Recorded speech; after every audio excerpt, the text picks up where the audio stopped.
Steph, the ball's been moving all season for you guys, but only 12 turnovers tonight. What was the key to that? Just making sound decisions, hitting open, guy, and trying to play under control.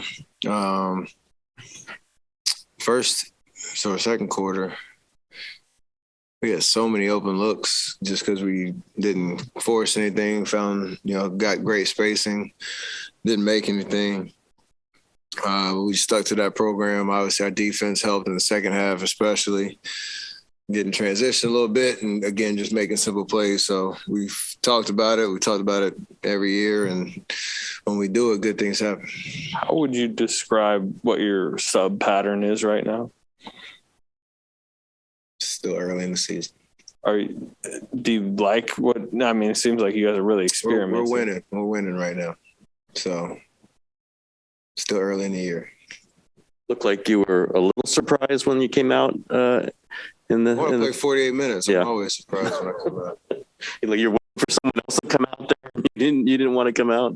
Yeah. We'll fine tune all of that as the season goes on, but we're winning, so it's good. Well, I mean, we know you like to close quarters. Would that always be your preference to close all four quarters? Yeah, I'm open to different looks that maybe keep minutes monitored, but still allow it to be continuous. So you still keep a rhythm and what I'm used to. But again, long season, so things get ironed out and can change pretty quickly depending on how things are going. Okay, at 7-1, how good do you think you are right now? I mean, we're pretty good. I've obviously, had this long homestand. Some teams with not great records, but we're taking care of business, and eventually you play everybody. So it's just a matter of controlling what you can control. Obviously, for us, you got to focus on, again, the things that no matter who you're playing will allow us to be the team that we want to be. Turnovers, our defensive presence, everybody who's out there being a threat to shoot the ball on offense. And then, as we go through the year, continue to measure ourselves against whoever we play. So I like where we're at right now. We're obviously a much better team than we've been in the last 2 years, and we have to continue to prove that every night. Two blocks tonight, pretty powerful blocks. Yeah, man. Sometimes you just have good timing in the right place at the right time. But I actually looked at Mark and I told him I couldn't do that when he was a coach here. So he had a good laugh out of that when he was on the sidelines. But for me and JP, especially if we're in the backcourt together, until Clay gets back, and even when he is back, we have to do our part to just play position defense, be aggressive on the ball, and allow Wiggs, Loon, DG, and our bench to do what they do defensively. Steph, have you guys surprised yourself in how quickly it's all come together? No, because we got guys that just understand basketball and understand how to play, and there's always good intentions with what we're trying to do, even if it doesn't necessarily, work out when we have high turnover games or, rough game like Memphis down the stretch. We're all trying to do the right things and understand the philosophy of how we are going to create shots. And then obviously defensively, our principles that we need to rely on every night. So, the record's great. It's 8 games in, a lot of season left, but the way that we're succeeding and the way that we're kind of opening up games and just putting good stretches of basketball together, I'm not surprised at all.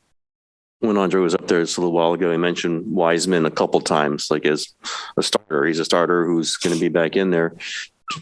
Having been around him last season and now around him, do you see a different Wiseman, or do you he's going to plug right back in? Do you have expectations for what he's going to be like when he's back?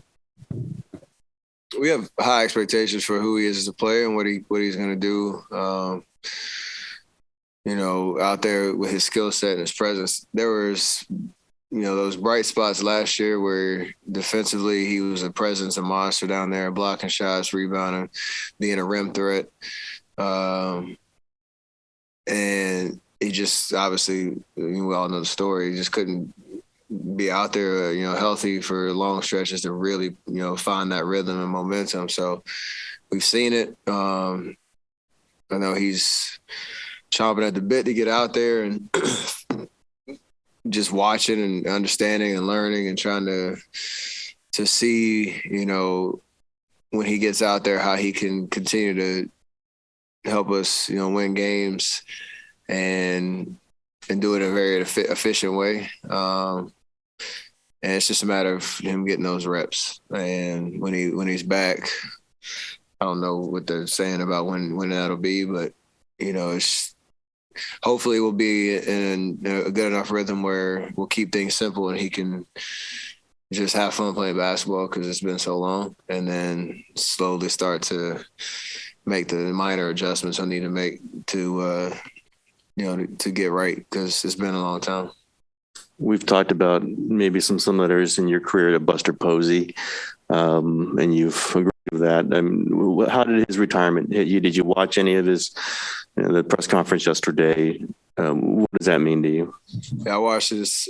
He's obviously pure class. The way he represented the entire Giants organization and himself, his family. It's so cool to see somebody be able to go out on their own terms with hopefully no regrets and a lot of a wild resume under his belt, and not just the accolades and championships, but there's always like a feeling of somebody who represented one organization for his entire career and did it with class the entire time. And I'm sure anybody who played with him, ran into him, had a conversation with him, they all, can speak to that, myself included. So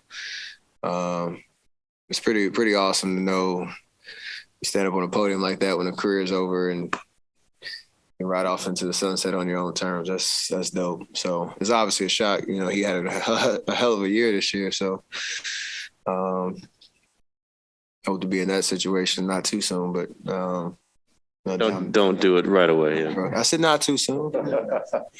You guys are number one in defense right now. How much of that? I mean, I know it's team wide, but how much of it is what Draymond is doing right now? We should start that narrative. It's everything. It's identity. It's versatility of being able to obviously guard a lot of different positions, and then I guess it's not on the stat sheet, but it's showing up in terms of our efficiency every single night, making teams giving teams difficulty just finding looks, and his just presence and his IQ always shows up. So he's got some dogs with him now. GP coming off the bench, Loon doing his job, Wiggs on the ball. So just trying to create that identity and that expectation. We can do that every night, no matter who we play. What have you thought early of Kuminga?